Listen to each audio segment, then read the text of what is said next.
This is the X-Zone Broadcast Network, broadcasting worldwide on broadcast affiliates and satellite program providers, including CNN Broadcast Network, Sirius Satellite Network, Star Media, Good News Radio Network, Angel Broadcast Network, Wiki Broadcast Network, and WPBN TV. For more information on the X-Zone Broadcast Network, visit us at www.xzbn.net.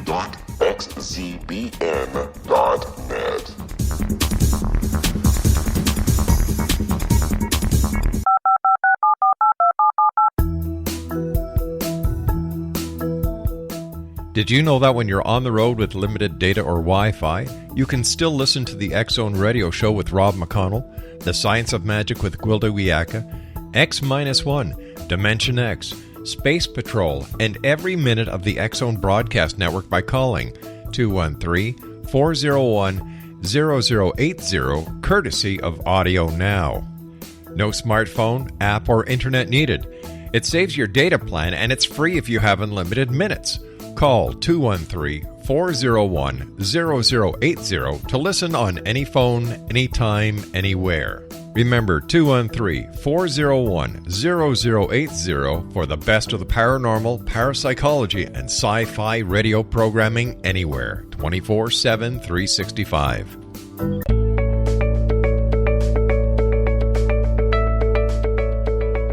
Hi, everybody. This is Johanna Carroll, your host of Dialogue with Divinity.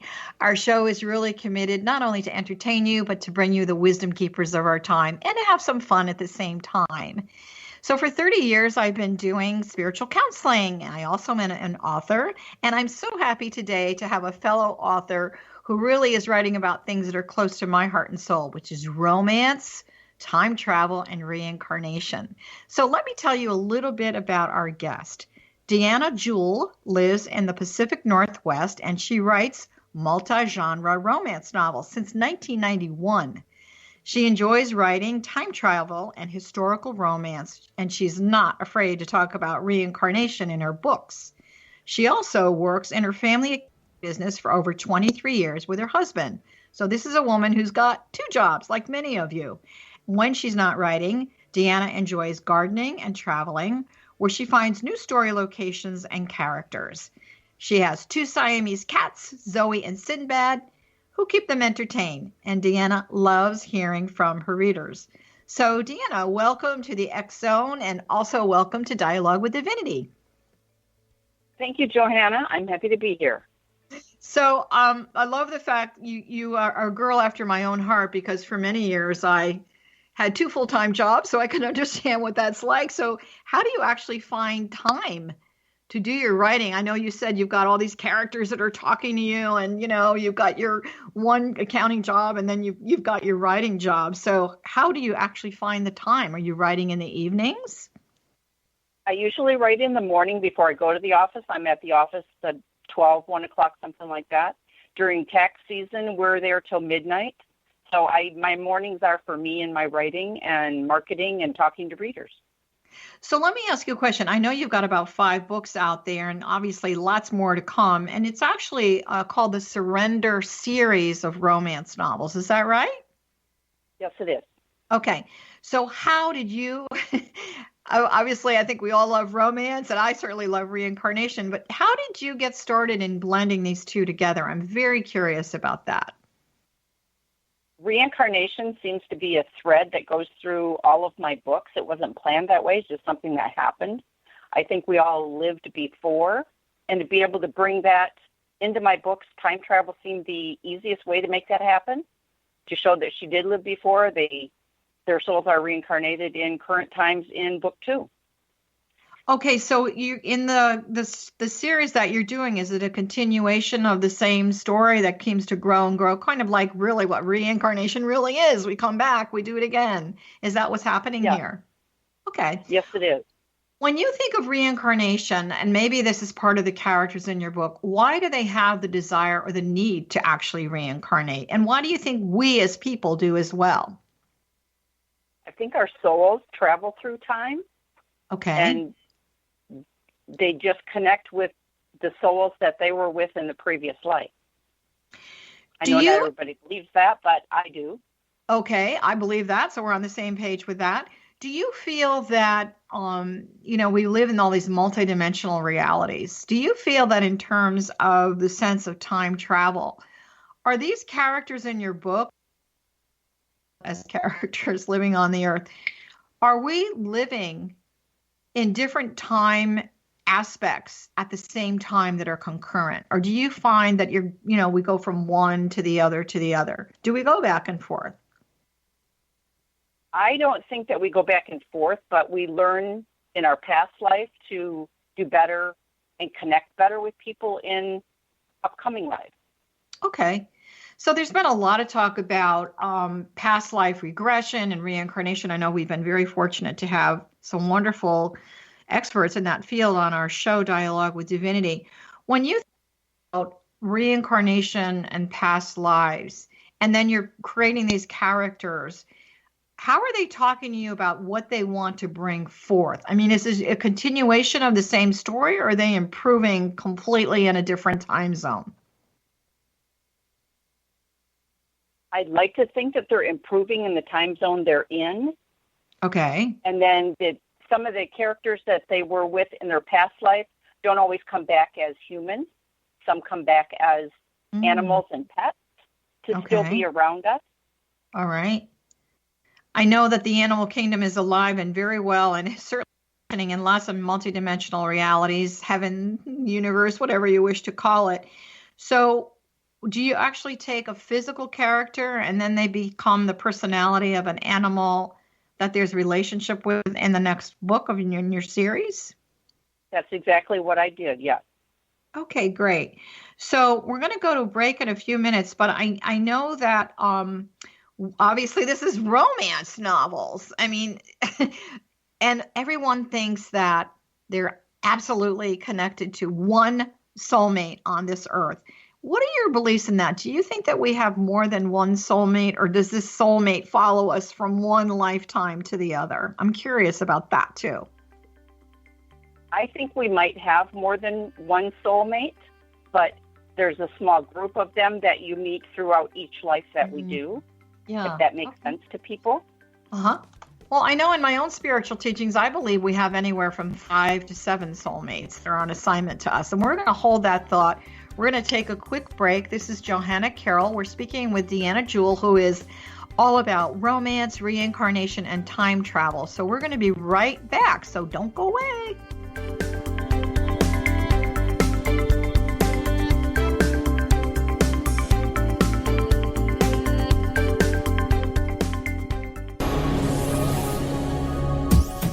This is the X-Zone Broadcast Network, broadcasting worldwide on broadcast affiliates and satellite program providers, including CNN Broadcast Network, Sirius Satellite Network, Star Media, Good News Radio Network, Angel Broadcast Network, Wiki Broadcast Network, and WPBN TV. For more information on the X-Zone Broadcast Network, visit us at www.xzbn.net.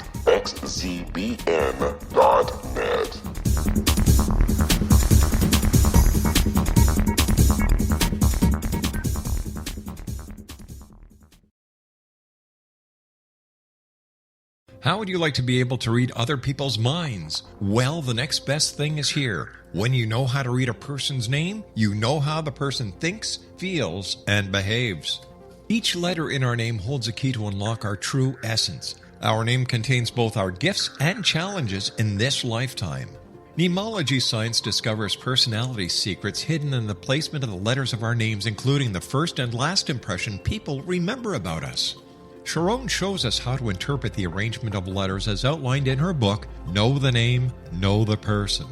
Sharon Lynn Wyeth created mnemology science after 18 years of research and testing her theories, and has supported thousands of people around the world in understanding themselves and others better. You'll enjoy Sharon's unique teachings as she shares her system to learn the gifts behind your given birth name. Even if you don't like your birth name, there are jewels in this book. If you're thinking of changing your name, ready to name your child, or wanting to get along better with others, this is the book for you. If you'd like to improve your relationships and change your life for the better, get the book today, Know the Name, Know the Person, or visit www.knowthename.com. That's www.knowthename.com. This is the X-Zone Broadcast Network, broadcasting worldwide on broadcast affiliates and satellite program providers, including CNN Broadcast Network, Sirius Satellite Network, Star Media, Good News Radio Network, Angel Broadcast Network, Wiki Broadcast Network, and WPBN TV. For more information on the X-Zone Broadcast Network, visit us at www.xzbn.net.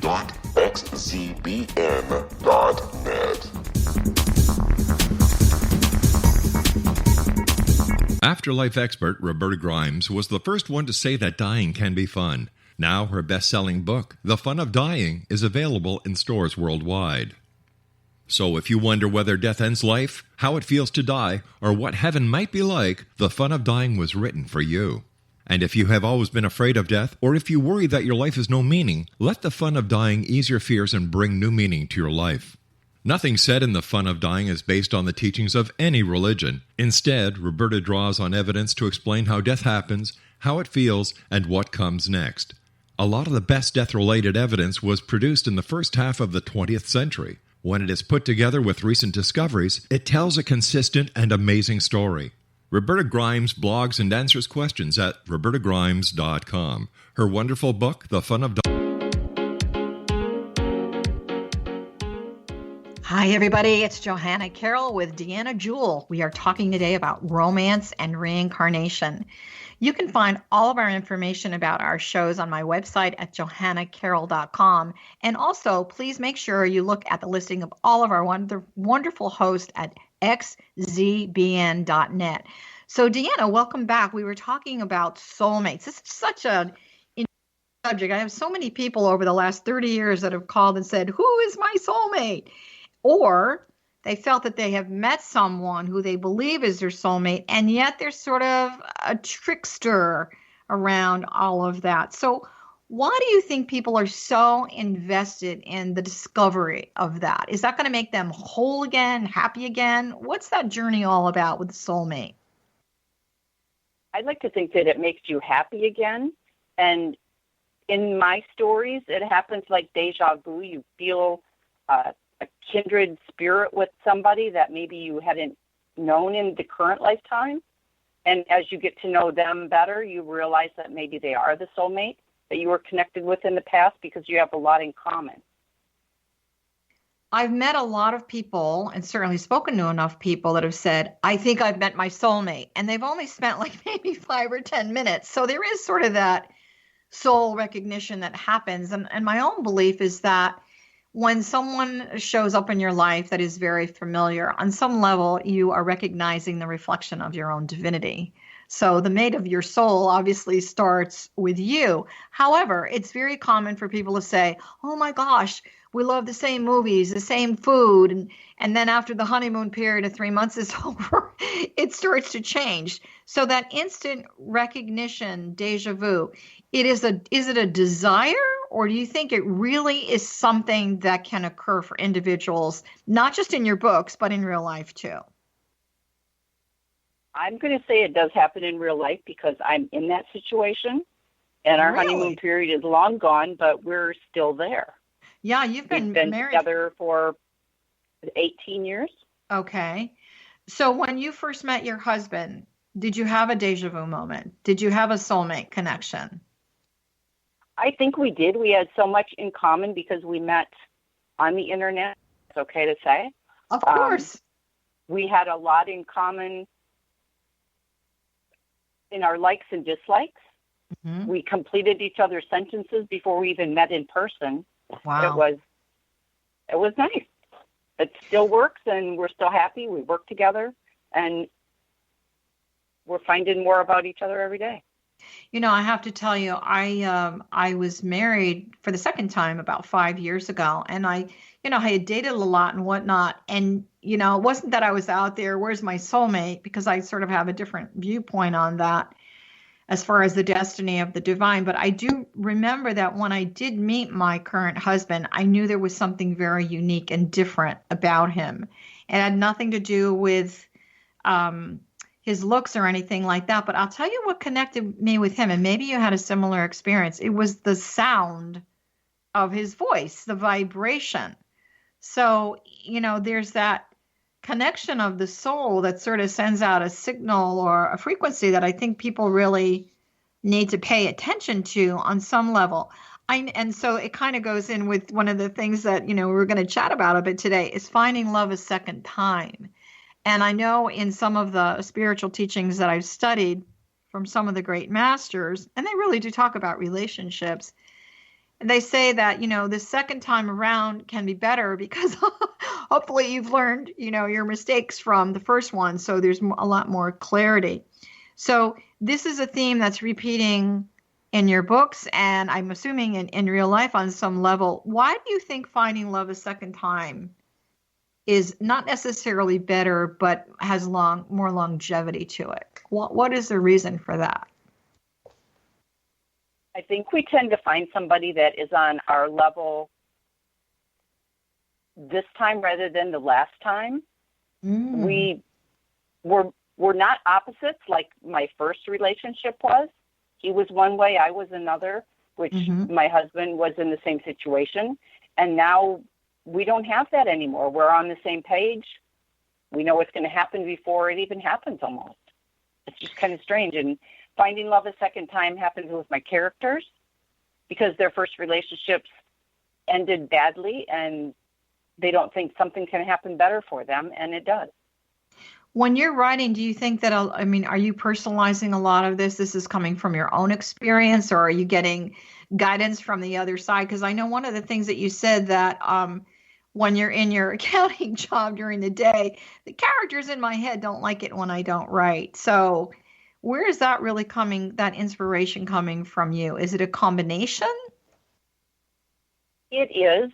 The fact first that we can work together, it follows over into my character so that they can do things together, whether it's business or a lifetime or children, family relationships.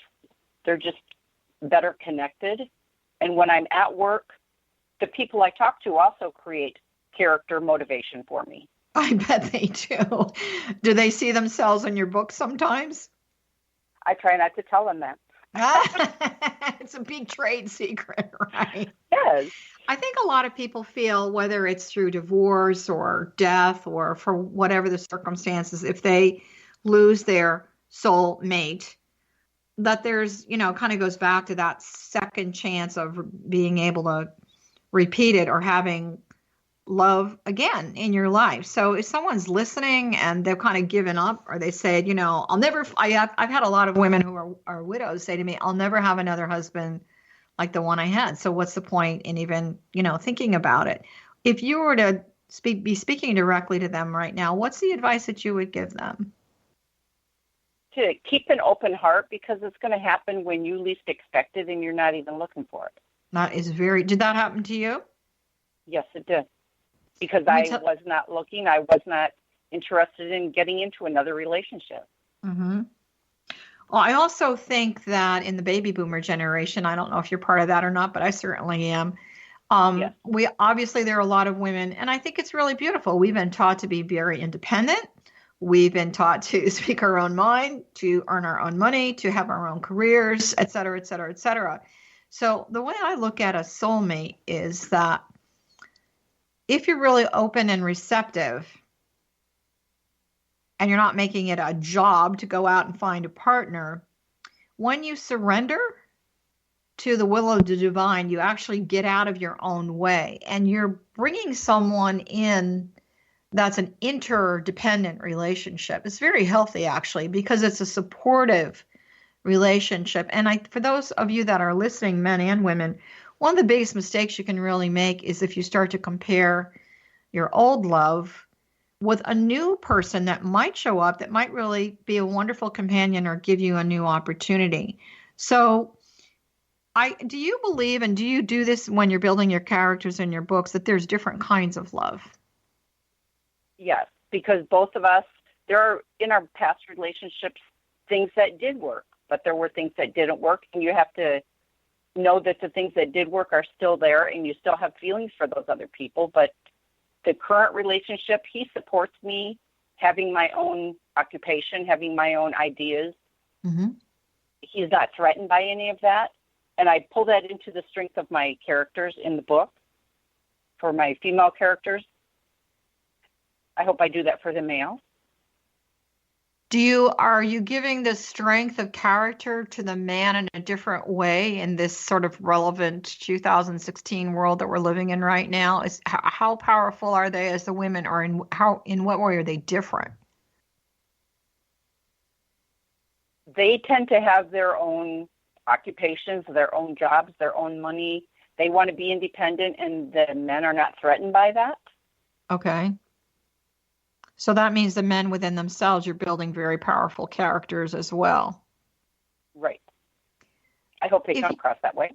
Well, it sounds like they do, because I know you've got an incredible following, and you've been writing since, 1991? I mean, you've been writing for a long time. I know part of your work, we'll talk about it in the next section, and this is really good advice for those of you who have been inspired to do any kind of writing. So, and Deanna really has experienced this, as I have myself, both self-publishing and then publishing with a traditional publisher.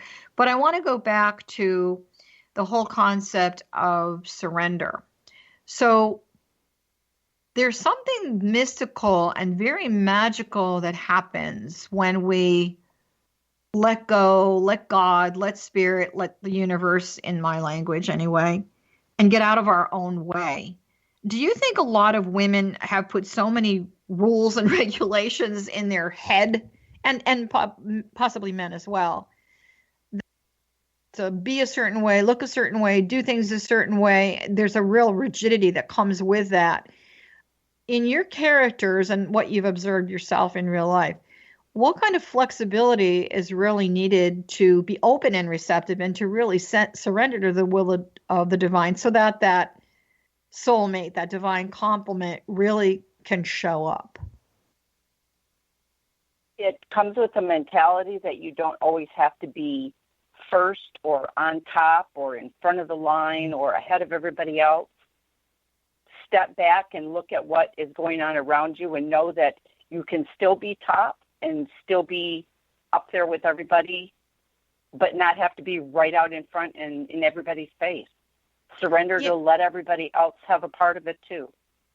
Yeah, I think another thing is to surrender to the competition. I really feel that, the media on some level, even though it has tremendous value, it also, there's a little bit of brainwashing that goes on sometimes. If I don't use a particular kind of toothpaste or shampoo, there's something wrong with me. So I think a lot of women, though, and men have evolved beyond that in their maturity process, particularly from their soul's perspective.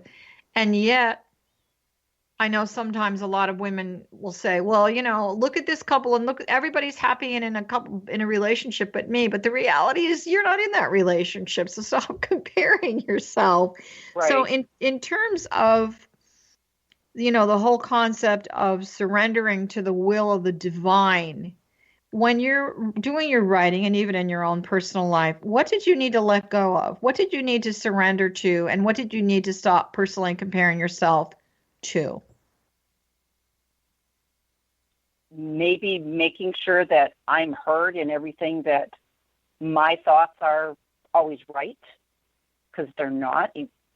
Be open to what others think. In my personal relationship, we talk about everything. Not one of us makes the decision. We both talk about it and both make a partner decision.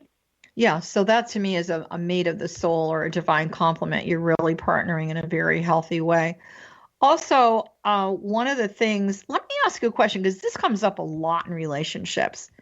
Do you ever talk about finances in any of your books? I'm really curious, because business and finances and how, the house is run and X, Y, and Z, that is a real thorn in a lot of people's side. And I know a lot of women and men, they're not particularly interested in sharing their wealth or their finances, particularly, with a second marriage and that kind of thing. How do you build that into your characters at all? We're going to answer that question, and then we're going to take a quick break.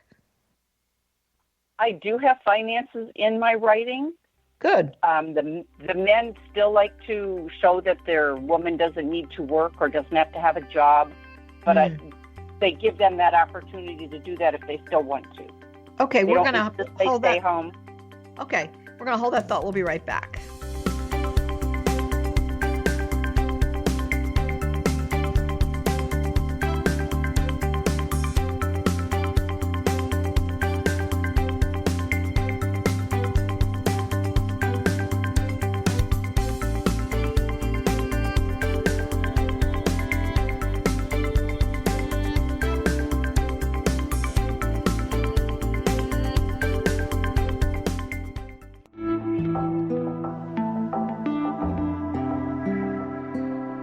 Take a step back in time and discover old Florida cuisine at Marsh Landing Restaurant in Fellsmere, Florida.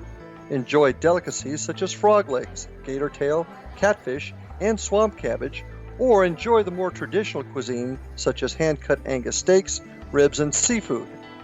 Join us for breakfast with a southern flair featuring sweet potato pancakes, biscuits and gravy, and much more. Planning a party? Marsh Landing's private dining rooms can accommodate groups from 8 to 80 people. While you visit, enjoy the historic pictures, artifacts, and stories that line the walls. Marsh Landing is truly a unique experience. Marsh Landing Restaurant, 44 North Broadway in historic downtown Fellsmere, or visit marshlandingrestaurant.com. Marsh Landing, old Florida cuisine at its best.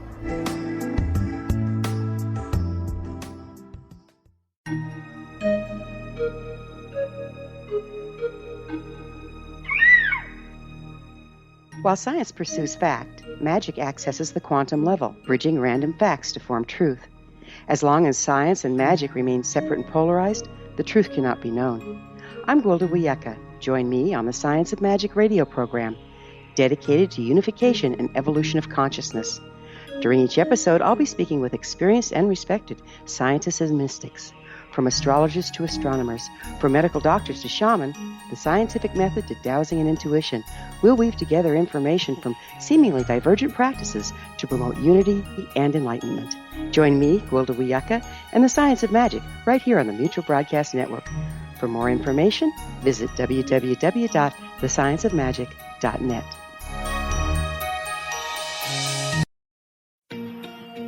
Wouldn't you love to know the secret to everything?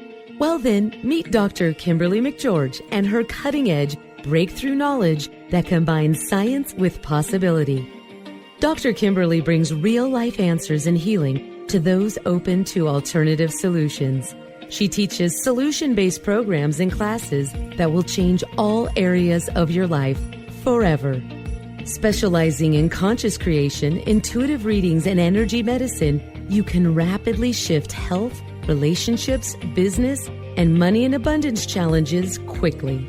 Receive her best-selling book, Secret to Everything, at no cost by going to secrettoeverything.com/X-Zone. That's right, transformation can start now. Just go to secrettoeverything.com/X-Zone and receive Dr. Kimberly's book for free. Afterlife expert Roberta Grimes was the first one to say that dying can be fun. Now her best-selling book, The Fun of Dying, is available in stores worldwide. So if you wonder whether death ends life, how it feels to die, or what heaven might be like, The Fun of Dying was written for you.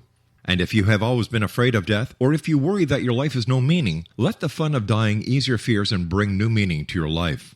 Nothing said in The Fun of Dying is based on the teachings of any religion. Instead, Roberta draws on evidence to explain how death happens, how it feels, and what comes next.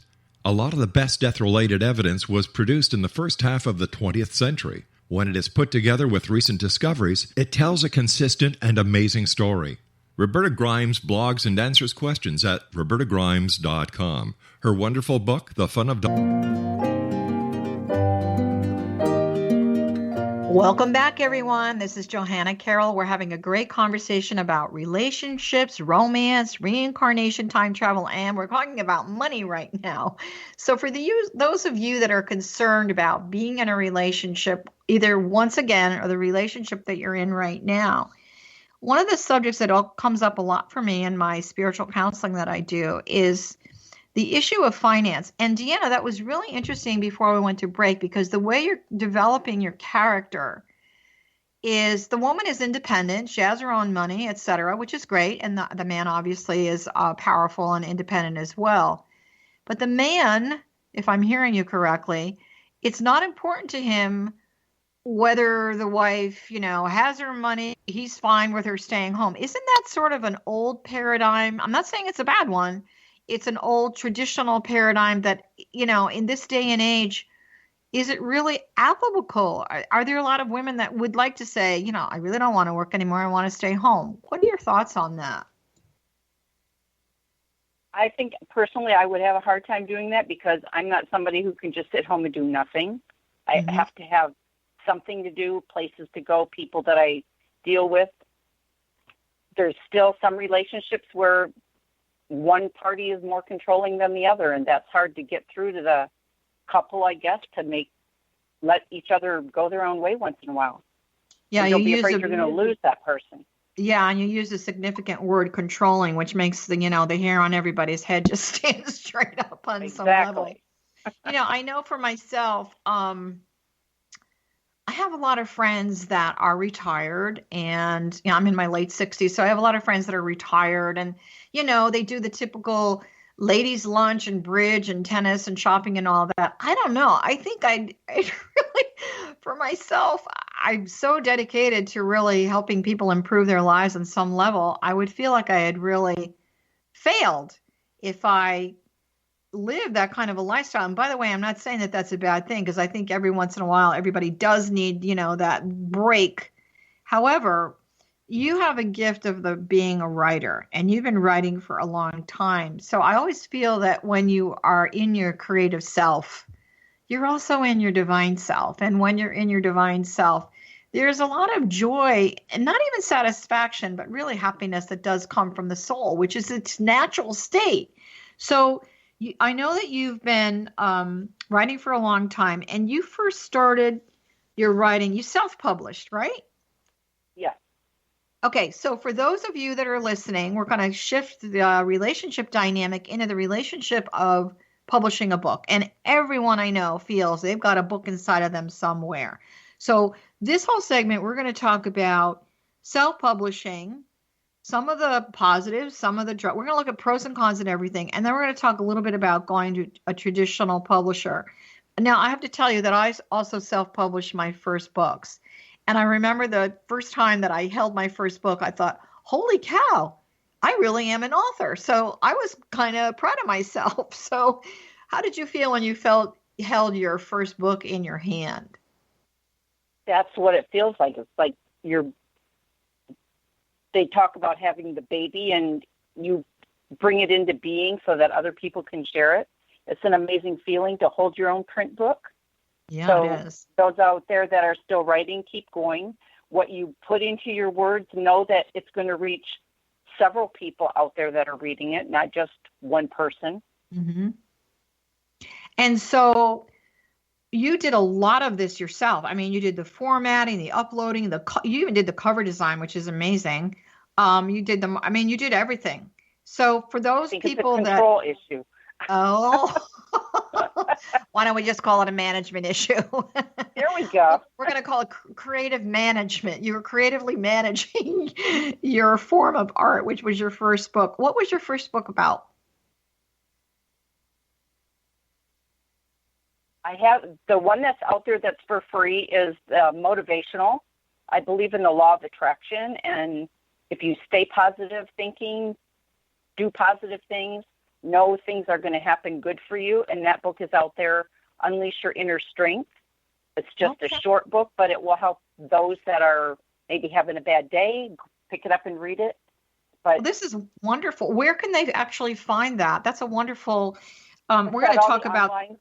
Okay. And then would that be at your website? Yes, on my website also. And you want to tell people where that website is? DeannaJewel.com. Okay, so it's books. Okay. So for those of you that are listening, it's DeannaJewel.com, /my-books. Okay, so that's that's wonderful, by the way. That's a lovely gift that you're giving to people. What was the fun of self-publishing? Let's talk about the pros first. Being able to get books out there for people and not having somebody say, no, this isn't in the genre we want, or this isn't the type of book we're looking for. Self-publishing opened it up for people to put out there what they write, not in a particular genre of what a publisher wants. Mm-hmm. But it does have to be edited, and a lot of that is going by the wayside. People need to get your editing done, have a professional editor get it. Agreed. Yeah. So how did you move from a motivational book into the whole romance, time travel, and reincarnation genre? How did that develop for you as a writer? I've always been a reader since my teens of romance. I enjoyed the historical authors that were out there, and characters even way back were in my head. So I just put them into books, onto pages, and brought them to life. You know, for those of you that are listening that feel that you have a book inside of you and you don't know what to do with it, I'm going to tell you the same thing that Deanna said. Just start writing. And so for me, I know in my last book, I really made it sort of a job on some level. I'm not saying that you need to do that, but unplug your phones, get rid of all the distractions. What I always do is I light a candle, I sort of ring a little bell, I ask for the presence of the divine to speak through me. Let it be thy words that are heard. And it gives a lot of more texture and richness that all of a sudden comes from nowhere. So it's pretty time consuming, don't you think, to self-publish? It is. Just to be able to sit down and make yourself write and get it on paper. I have a hard time not editing while I'm writing, so that takes my writing longer. I just need to write and edit later. Oh, that's interesting that you do that. I've never heard of that before. And so what do you think? So I have to say, I guess we agree that the pros of being self-published is nobody's, putting a noose around your neck. There are no management control issues. You're managing your time and the creative flow yourself. What do you think the drawbacks are, though, of being self-published? Because I certainly know what my opinion is, but I'd like to hear yours. To, I guess, reach more people. The traditional publishers have a larger area that they can get your book to more readers. Being self-published, there is not as many places that you can know where to put your books. The other thing that I think people need to be aware of is that my publisher told me that the major distribution houses, it's really a whole business. For those of you that want to write, go ahead and just start writing. But when you have a little downtime, do a little bit of research on how this really works. So if you really want more exposure and you want more people to read your books, first of all, I want to tell you one thing. Stop thinking from the get-go that this book is going to make you a mega millionaire. I'm not saying that you can't be successful, but again, we were talking about the law of attraction and intention.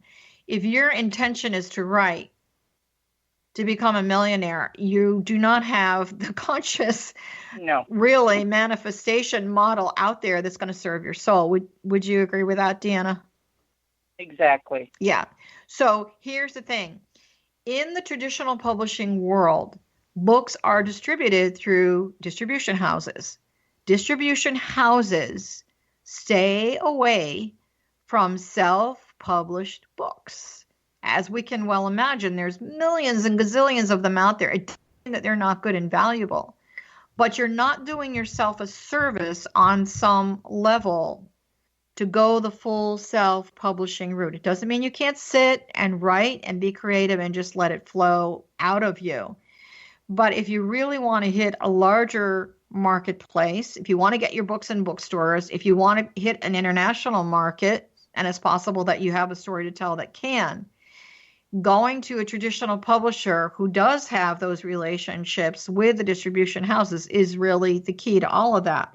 So when you are writing now, you are writing through and being distributed through a traditional publisher. Is that correct? That's correct. How did you make that decision? Self-publish. A friend of mine owns a publishing company that I went with. Okay. I just want to say her personality is like a magnet. She pulls people to her. She's so friendly and helpful. But when I self-publish some of my books, it's because of a time restraint with my deadlines for publishing, I guess. When I self-publish, I set up a deadline for my own, where with a traditional publisher, they have deadlines they also have to meet. And if you're going to be in their stable of authors, you have to meet their deadlines too. And sometimes that's hard with the books that I write. What's the challenge with that? As far as the schedule, you mean? Yes, my time frame with writing. If I get called to the office more often, it's going to interfere, and my job comes first. Yeah, well, you actually have two jobs, and so I'm sure there's part of you that's, I need to be here, I need to be there, and sometimes you can't be in two places at the same time. Did you ever use the book called The Writer's Way as far as a template and laying out the content of your book? And for those of you that are listening, this is something, it is a template. Particularly, it's a template if you want your book to become, a movie or anything like that. And I'm not trying to shoot you up into the clouds of being unrealistic. But did The Writer's Way as a tool affect your writing at all? Was it something that you used? I have to make myself do an outline because I usually just write by the seat of my pants. But writing by an outline does make it easier to write because then you know where your middle and your ending are. And don't stop thinking that your book can't be a movie. That's very true. And the other thing is, the reason I'm asking you this question about The Writer's Way is it's very clear in The Writer's Way that there's a hero, there's a heroine, there's a crisis. There may be more than one crisis. There's a solution to the crisis. So, it actually, that outline flows very nicely. I would still do the writing first, and then I would probably, take a look at it, or if you're working with an editor, which, as Deanna was saying, is really important. That's going to clean it up so that you do have that flow. When you are doing your books, are you actually out there marketing and promoting, or is your publisher doing that for you, or what's that relationship like? And then we're going to take a quick break. Whether you're self-published or traditional, the author still has to do the majority of the advertising. I mean, she connects us with book signings and things and gets us out there, but the author still has to do a lot of the marketing. You have to get your readership in. I like to talk to my readers at the signings. It's fun. Yeah. But yes, the marketing is on our part. We're going to take a short break. We'll be right back.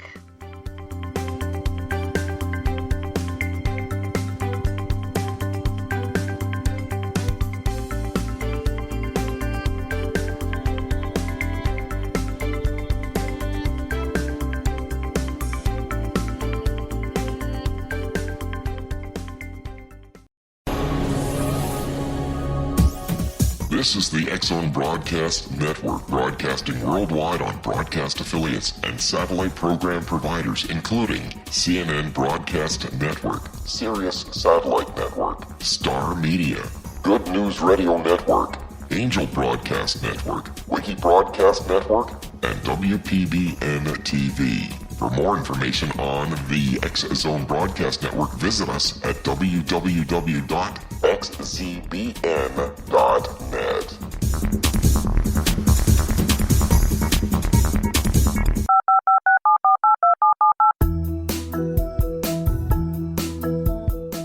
Did you know that when you're on the road with limited data or Wi-Fi, you can still listen to the X-Zone Radio Show with Rob McConnell, The Science of Magic with Gwilda Wiyaka, X-1, Dimension X, Space Patrol, and every minute of the X-Zone Broadcast Network by calling 213-401-0080, courtesy of Audio Now. No smartphone, app, or internet needed. It saves your data plan, and it's free if you have unlimited minutes. call 213-401-0080 to listen on any phone, anytime, anywhere. Remember 213-401-0080 for the best of the paranormal, parapsychology, and sci-fi radio programming anywhere, 24/7, 365.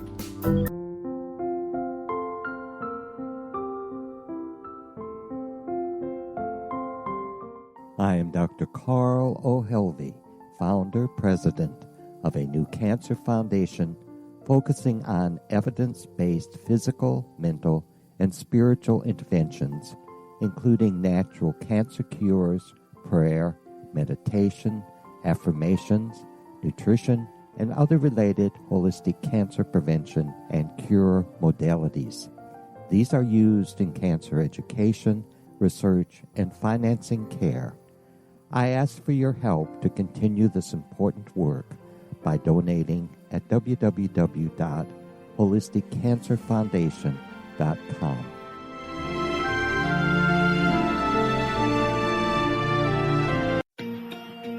Wouldn't you love to know the secret to everything? Well then, meet Dr. Kimberly McGeorge and her cutting-edge breakthrough knowledge that combines science with possibility. Dr. Kimberly brings real-life answers and healing to those open to alternative solutions. She teaches solution-based programs and classes that will change all areas of your life forever. Specializing in conscious creation, intuitive readings, and energy medicine, you can rapidly shift health, relationships, business, and money and abundance challenges quickly. Receive her best-selling book, Secret to Everything, at no cost by going to secrettoeverything.com/X-Zone. That's right, transformation can start now. Just go to secrettoeverything.com/X-Zone and receive Dr. Kimberly's book for free.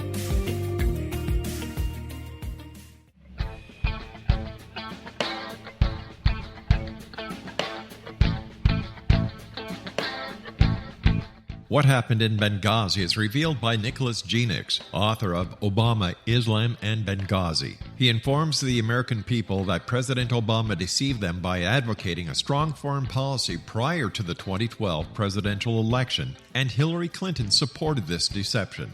As the title infers, there is a connection between Obama, Islam, and Benghazi. Ample evidence informs Americans that Obama's early indoctrination in the Quran developed an affinity for Islam, why the Quran is the source of discontent in many countries, and why the Obama foreign policy deception led to poor military action and caused the loss of American lives in Benghazi.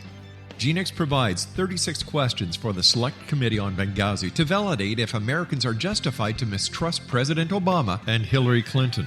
An overview of Obama, Islam, and Benghazi is presented on the website www.futureofgodamen.com. That's www.futureofgodamen.com.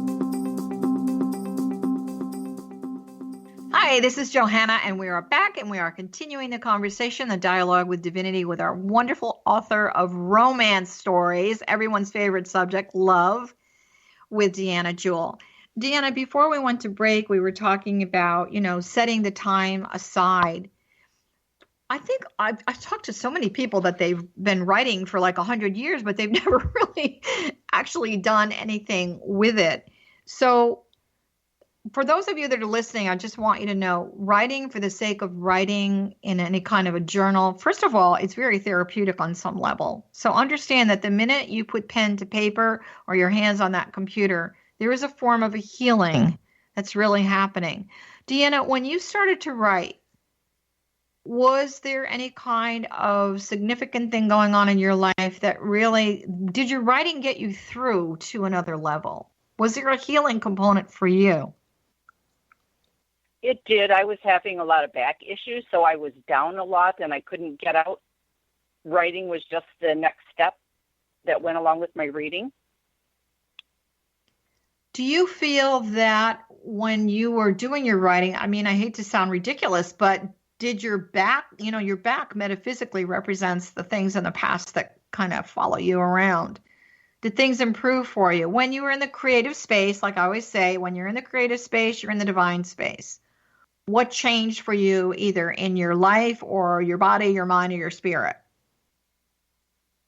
Writing helps take my mind off of what's going on in my body sometimes because I just get into the characters.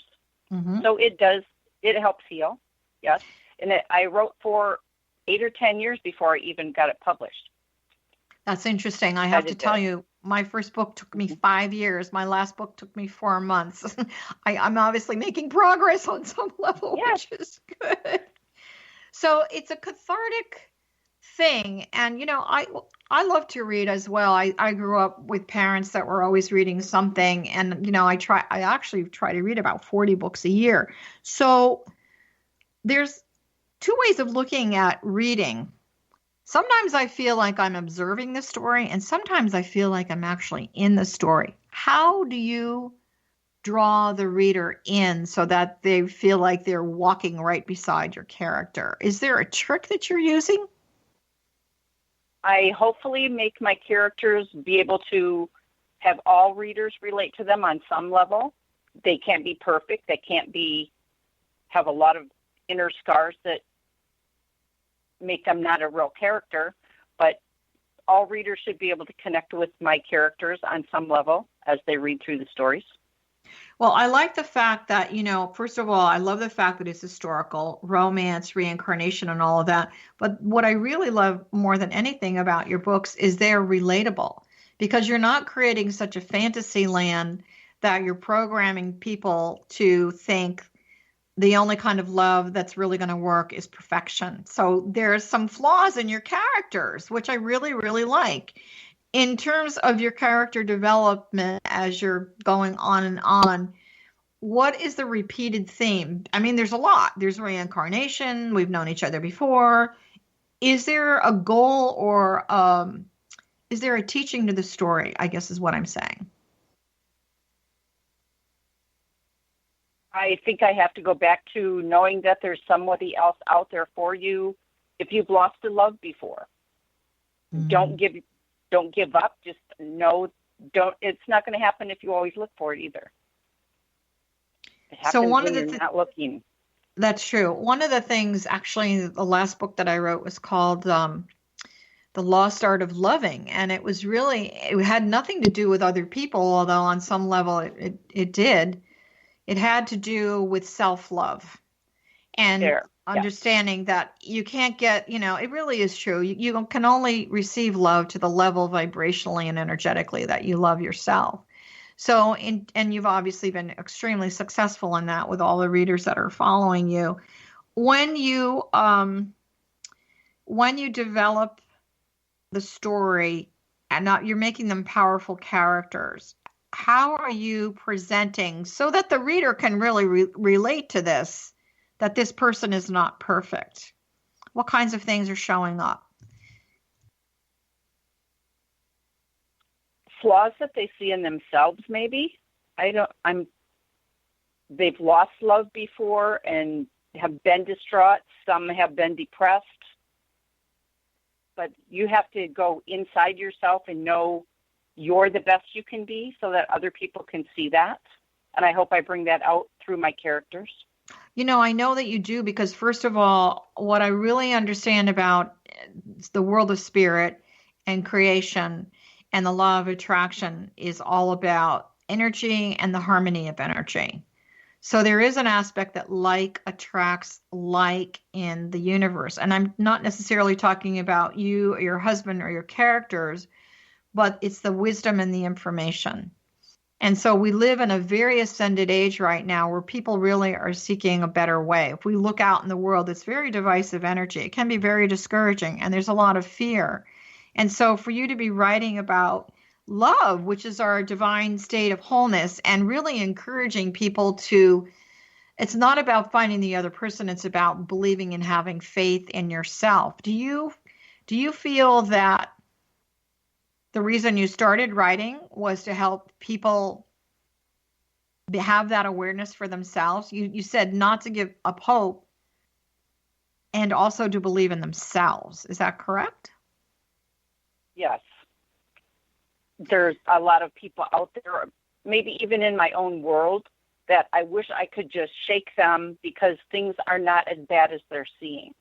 They need to know that they have to look a positive. It's all in your self-attitude and knowing that you can do things, you can accomplish whatever you want to. Yeah, I also think in the United States, in such a large country, we need to have a little bit of a higher perspective or a different vision or version, if you will, of instead of looking at how bad our life is, look at the positive blessings that you really have. Particularly, we're coming into a very sensitive season, the Christmas season. We have Hanukkah, we have Kwanzaa, we have the New Year around the corner. As people are walking into next year, which, by the way, in the Tibetan system is a 10-year, it represents new beginning. How can you as individuals, whether it's through Deanna's books or you writing your own books, for those of you that are listening, or doing your own journaling, really take a deep dive into your soul and affirm for yourself 10 positive things that you are bringing into next year. So, Deanna, what's coming out next for your books? I finished a Christmas story that we're going to promote for next season, or for next year in 2017. Just editing that made me cry several times, so I can't wait for it to get out there next year. What's the name of that book? I also have a sequel to that one. It is Jamie's Gift. Okay. And that will be out next Christmas. All right. And I'll have a sequel to that. I'm working on the sequel for Never Surrender so that the characters are in present time. Never Surrender was in the past. So I can't wait to get that finished. It's almost done. Great. And that's called Final Surrender, isn't it? Correct. Okay. Now, I know that you have a holiday package that you are offering for your readers, or for those of you that have never read any of Deanna's books before. Can you tell everyone a little bit about your holiday package? That is No Turning Back and Whispers at Ghost Point. I didn't intend the characters in both books to be connected, but because of my reincarnation and second love in the romances, I made them the same people in the second story in different aspects. Great. That makes sense. So you got a continuation of the same story. So we want to thank Deanna Jewel. And for those of you that are listening, again, you can find all of her work and more information about what she's doing, including her special holiday package that she's offering as a last minute gift for people. It's a great idea at DeannaJewel.com. That's DeannaJewel.com. We really want to thank you for, I love this whole concept of time travel, reincarnation, romance. It's like all the goodies rolled into one book or series of books. So thank you so much for joining us today. And we wish you great success. And you have to come back and tell us when you're getting ready to launch your next books. Love to have you again. Thank you so much, Johanna. I've had a great time today, and thank you, readers. Oh, anytime. Merry Christmas. Merry Christmas to you. Happy New Year, and many blessings on all of your creative work in the future. So we're going to say goodbye to Deanna, and let's take a few minutes just to remind you that you are listening to the X Zone Broadcast Network. And for those of you that would like to take a look at all our wonderful offerings that we have all the time, you can find that at xzbn.net. We have a wonderful, wonderful family of hosts, highly creative, very talented, touch on lots of different subjects that are really going to warm your heart and soul. For myself, all of my work for the last 30 years and all the new things that I'm doing can be found at Johanna Carroll, that's CARROLL.com. If you want to give yourself a real treat for the holidays and something to take a look at for next year and get your year really launching and running, I am doing a 5-day spiritual retreat on the island of Maui. It's called Rise, and it's all about renewing in the sacred elements of earth, wind, fire. And I can't remember the last two. Water, everything that Maui has to offer you. So we're staying in a fabulous resort. I encourage you to check that out. If you ever thought you want to develop your intuition, check out my Get Psyched training class. Also, want to wish you a vibrant, highly creative, divine connection for the holiday season. And as usual, I'm sending your heart a big hug. And I thank you so much for joining us on Dialogue with Divinity. And we will see you soon. Bye for now.